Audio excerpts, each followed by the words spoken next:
அருகம் புல்லில் அசைவது யாரு? அறிவை விருத்தி செய்வது யாரு? மண்ணை குழைத்தால் வருவது யாரு? மண்ணை காக்கும் சாமியும் யாரு?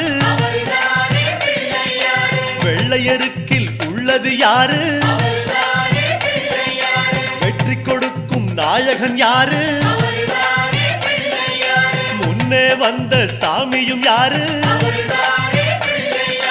அவரும் வாழ்வது எங்கே கூறு?